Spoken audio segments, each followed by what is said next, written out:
Good morning, everybody. It's good to see you. Happy Sunday morning to you. If you have your Bibles, we'll be in Exodus chapter number 31. Exodus 31 today. While you're turning there, I just wanted to promote our Vacation Bible School, a virtual Vacation Bible School coming up on the very end, the last week of July, July 27th through the 30th, 7 p.m. Every night on YouTube. And you can also view it hopefully through the church website as well. You will need to register, and the reason why I'm asking everyone to register is because I want to do some giveaways, I want to do some prizes, and the best way I think that I've figured out how to do this would be to have everyone register, and then I'm going to just kind of draw names from those who have registered to give some giveaways. I'm going to have some really nice prizes, which I will preview that week, or prior to that week. But hopefully you'll be able to participate in that. We're going to do something fun.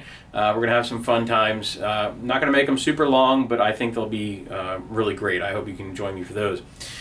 Now today, Exodus chapter, 31. And I have a couple things that I wanted to share with you today. And it has to do with the Sabbath, with resting, and a little bit of burnout. And it might seem kind of silly to talk about burnout now during the pandemic that we're dealing with and being under quarantine and some people working, some people not. But I think that what I love about the Bible is it's timeless. The principles don't change. And whether or not we are experiencing the pressures of life that might be addressed by this particular passage, it doesn't mean that we can't still learn from it and maybe use it down the road. But I think that what I'm going to bring up today, I think some of it will actually apply to the here and now, so bear with me. But the first thing I just wanted to kind of, just as a way of showcase, is the word burnout. In the 1970s, this word came into use. It became common vernacular, and depending on how old you are, when you think of burnout, it's one of two things. Either you think of Scooby-Doo and Shaggy, or you think about being overworked. Someone who is experiencing just a burnout from being just under an extreme amount of stress or working too hard. And apparently this term was actually coined by a psychologist. His name was Herbert Freudenberger, and I did not make that up. You can Google that. And what he found is that when he worked with those who were devoted to their job, or serving others in a free clinic, okay, he found that they became listless and unfortunately exhausted and unable to cope over time. It says that doctors, nurses, and social workers, they exhibited this burnout when their idealism gave way to cynicism. So picture this. They went from, that bright-eyed, bushy-tailed, I can't wait to get started, I'm going to go out, I'm going to help people, I'm going to volunteer in this free clinic, and I'm going to give my best so that I can help the needy, right? And eventually that optimism, that hope, turned into cynicism. It became, oh, here comes another one. Are you kidding me? Why won't these people ever learn? Why do I keep treating the same problem over and over and over again? And then that cynicism turns into despair. I'm not making a difference anymore, and nothing I do really matters, and I'm not affecting the change that I want to affect in this job any longer. Look, the line out the door is endless. People just keep coming in. There's more and more people who need help, and I just feel ineffectual. Now, you and I, who are not in that situation, can look at it from the outside and clearly see what's taking place. We can see that this individual, these doctors and these nurses, they are making a difference. They are affecting change. They are helping people. That's what they're doing. And so that when we ask ourselves, why is it that they can't see that? Why do they suffer? Why aren't they happy? Why aren't they full of joy? Why aren't they excited about going to work every day and doing their job and helping people anymore? What happened? What was it that changed, that caused this cynicism to set in?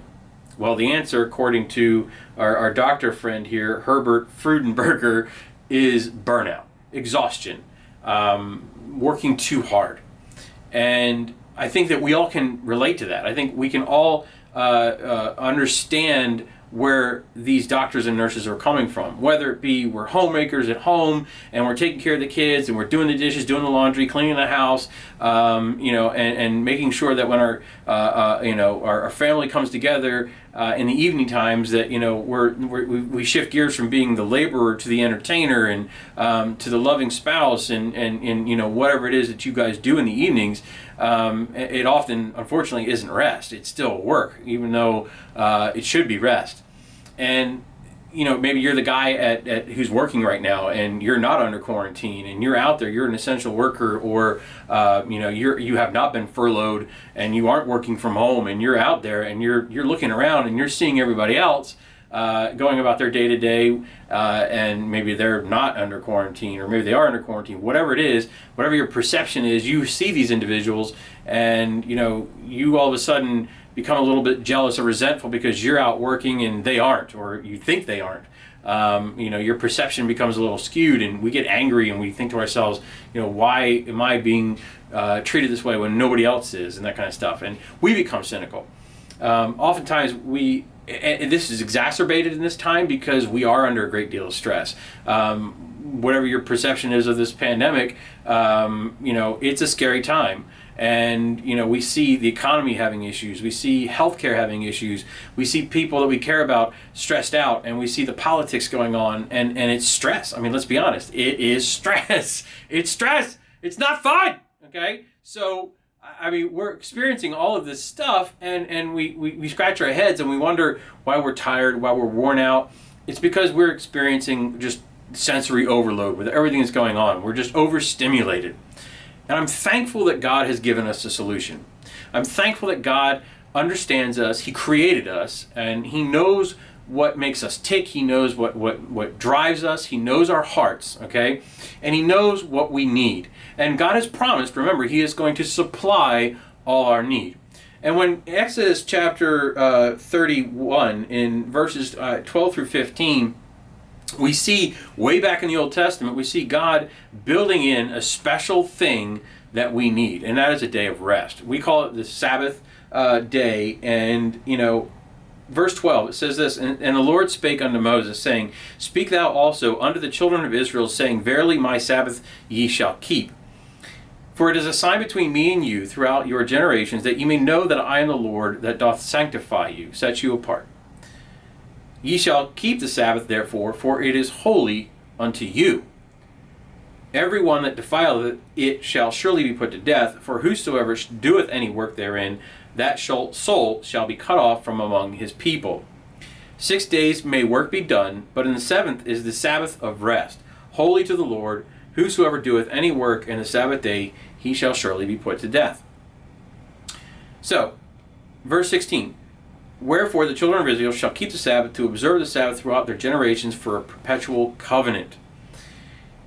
It is a sign between me and the children of Israel forever, for in 6 days the Lord made heaven and earth, and on the seventh day He rested and was refreshed.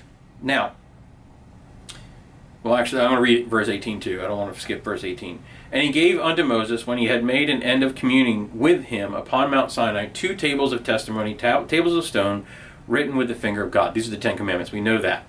Okay, so I bring this up. I don't want to go into all of the details of Sabbath and whether we should keep it or not, and all of that stuff. But I will tell you this.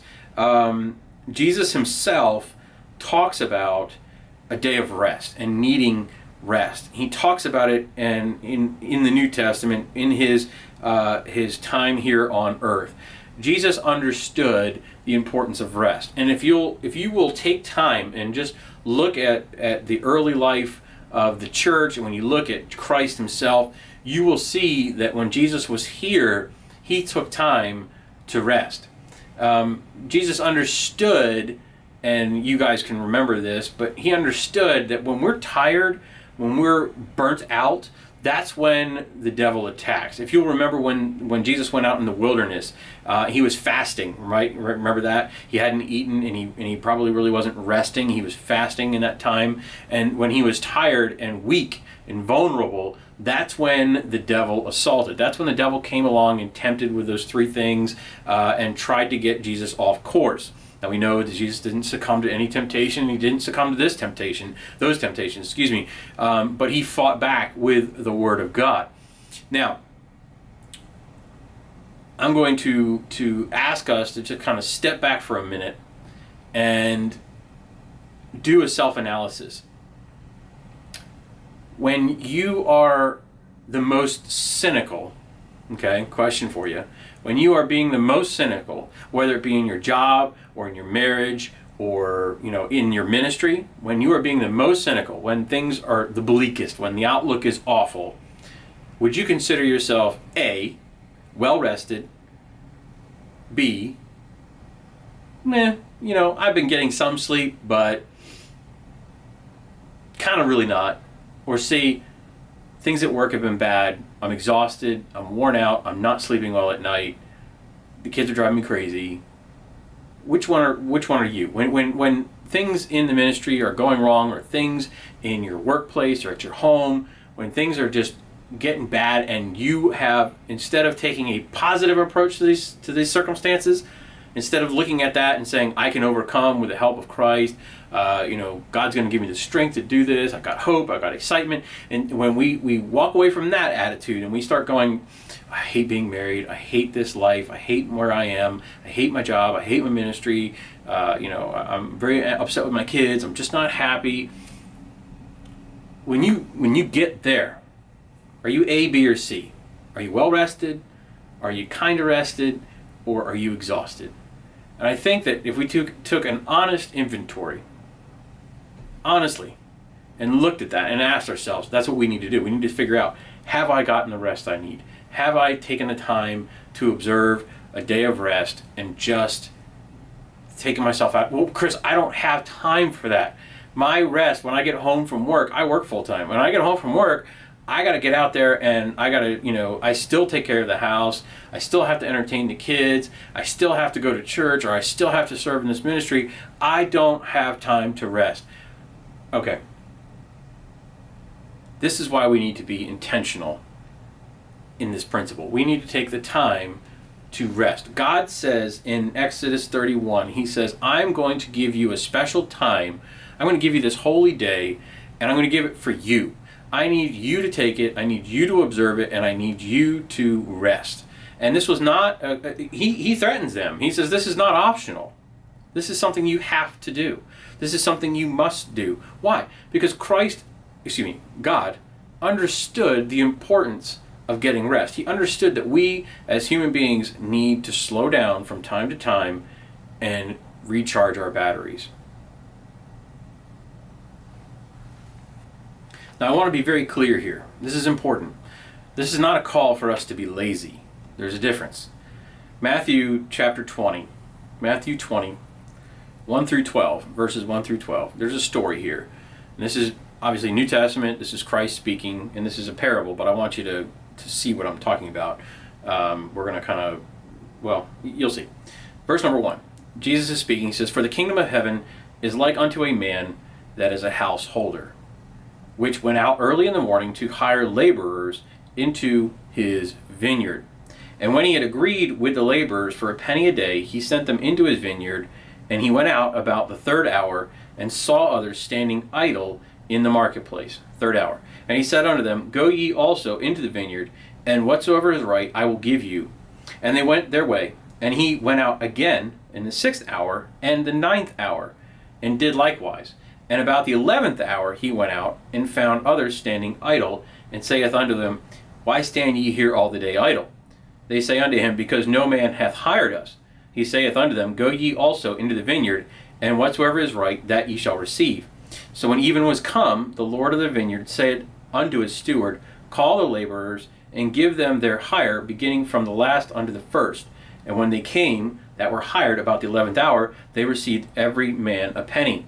But when the first came, they supposed that they should have received more, and they likewise received every man a penny. And when they had received it, they murmured against the goodman of the house, saying, These last have wrought but 1 hour, and thou hast made them equal unto us, which have borne the burden and heat of the day. Now, this is obviously a story, and it's an awesome picture about the way our God feels regarding our salvation and how long we've been saved, and the rewards are not, how do I say this correctly? You don't get rewarded based on the length of your salvation. I know that when I was a child, I lost my father, and my mother tells me a story about how she led him to Christ on his deathbed, dying of cancer. I used to wonder as a kid, is my dad going to get the same rewards of heaven as, someone who has been in the ministry or someone who has been a Christian all their life? And I thought of these images of my dad in heaven, just being upset and concerned that he wasn't going to be as blessed as everybody else. This was an encouraging scripture for me as a human being, because I look at it and I say, deathbed confessions, God is still going to reward someone even though they're at the end of their life, or maybe someone gets saved later as an adult, instead of maybe getting saved as a child. The person who got saved at 12 gets this exact same reward as somebody who gets saved as 30, someone who's 60, and somebody who's 99 or 100 or 110. The point in my mind, this parable that he's teaching as a story, is that God blesses us all equally with that free gift of salvation. Everyone gets it. It's free. It's wonderful, and we all receive the same blessing from it. And I think of Ephesians 2:8 and 9 as in that story as well. But for today's illustration, I want you to see that there were 12 hours in this work day. That's a long day. Most of us were blessed with working 8 hours, right? 10 hours. Great. This is 12 hours. And the goodman, the householder, is going out in the 11th hour and saying, come on, let's get to work. I don't think Jesus is someone who loves laziness. I don't think that's what he tries to teach. But it's also important to note that these men and women who are working these long days, he does expect there to be a period of rest. So, Pastor Chris, are you advocating that we are supposed to somehow go back and, follow the Old Testament laws and obey the laws that, Jesus Christ came to fulfill, and that we don't have to do any longer? No, I'm not saying that. Colossians 2:16 tells us that, let no man therefore judge you in meat or in drink, or in respect of a holy day, or of the new moon, or of the Sabbath days. I'm not asking us to go back and keep the Old Testament law to please God. That's not what I'm trying to teach here.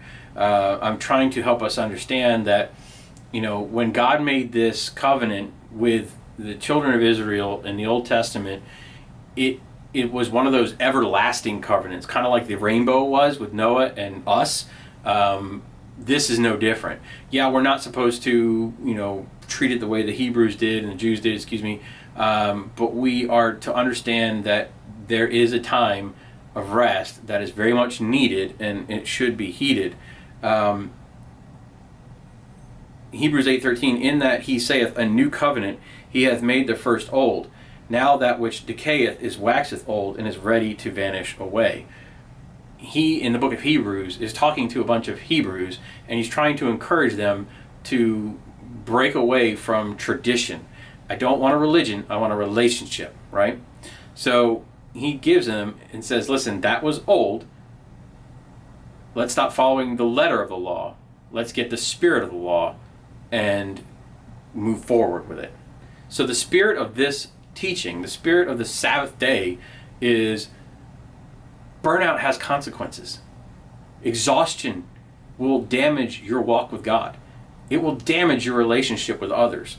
It will damage your ministry. It will damage your job performance. It will hurt your children in various ways. God is trying to teach us here that we need to take the time to rest. We are under a great deal of stress today. So how do I do that? How do I rest? Because my schedule is not changing. I'm going to be busy. I'm going to work those 12-hour days. I'm going to have those really long weeks. What do I do? All right, there's a multitude of answers for this question, and they're probably going to be better than what I'm going to give you right now.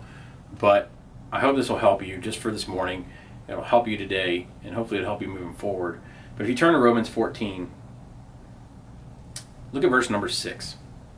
Paul is trying to teach us here a very important truth. And it says this: He that regardeth the day regardeth it unto the Lord. And he that regardeth not the day, to the Lord he doth not regard it. He that eateth, eateth to the Lord.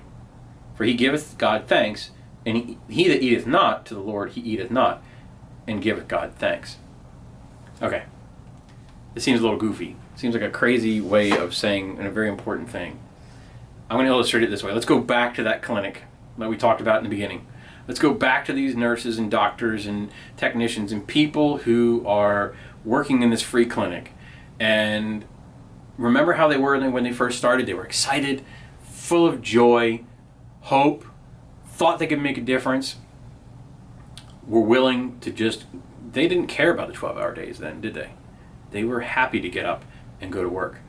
They didn't look at that lab coat or that stethoscope as a noose or as a horrible thing to do, where they were proud in their uniform. They put it on, put their name badge on, put that stethoscope on, and they walked proudly into the door of that clinic, ready to make a difference. What changed? Exhaustion. Repetition. Seeing negative results. Exposure to sin. That's what happened. And when Paul writes this here, he's writing it knowing full well that he's a tent maker, or he might have even been in prison at this point. I'm not sure, can't remember. But he's busy. And he's a full-time minister and apostle, okay? Spreading the truth of the Word of God. And he says that whatever you do it heartily as unto the Lord. You do it for God. You do it with a heart attitude of, I'm going to do my best for God, and that's going to be it. I get it. You can't change your schedule. You've got to work those 12-hour days. You know, somebody once said, and I read this a while ago, that you need to figure out that whatever is work for you, take a day off from that work. That's your Sabbath. That's your day of rest. Whatever is work for you, you take a day off from that work. These workers at the clinic, they took a day off. Probably some of them, the ones who were experiencing burnout, they didn't take a day off. Healthcare workers are being told more than ever that they need that time with their family. They need their time to come away from the environment that they immerse themselves in for those 12-hour days and rest. We need to do the same thing. We need to be intentional with that. We need to find a day away from whatever we consider to be work and just relax in it. It doesn't mean that we can't be busy doing something else. It doesn't mean that we have to sit at home on the couch and do absolutely nothing. It means that whatever it is that we consider work, we pull away from it. And we also, number two, we also have to have the right heart attitude. The problem with those individuals in the clinic is after a while, the negativity became more abundant than the positivity. Instead of seeing the mission, why they're doing what they're doing, they saw the mess. And we need to continue to focus our eyes on the mission. Why did God call me to do what I'm doing? Why am I a nurse, a doctor, a police officer? Why am I, working at Walmart? Why am I working at Target? Why am I, an executive down in Baltimore? Why am I doing what I do? It's because God called me to do it. God's got me here for a reason, and I'm going to do my best, and I'm going to be thankful. And yes, there are some negative circumstances. Yes, there's some stress pushing down on me, and I know that. But I'm doing this for God. I'm doing it for Him. And I know that this is where He wants me to be. I hope that will encourage you this morning. Pray and ask the Lord to give you wisdom. Maybe you're experiencing burnout. Get some rest. Rest. Maybe you're stressed out with everything that's going on right now in the world. Get some rest. Take yourself. Hey, listen. If social media is the work, like you're on it 12 hours a day, and you're getting overwhelmed and flooded by everything that you're seeing because this person's arguing with that person, take a break. Get some rest. Take a month off. Give yourself some time away. Recharge those batteries in the Lord. And then get out there and do whatever it is He has for you. Get some rest this week. I hope you're having a great week. I miss you. I love you. I'm praying for you. Call me if you need me. I look forward to talking to you all soon. Take care.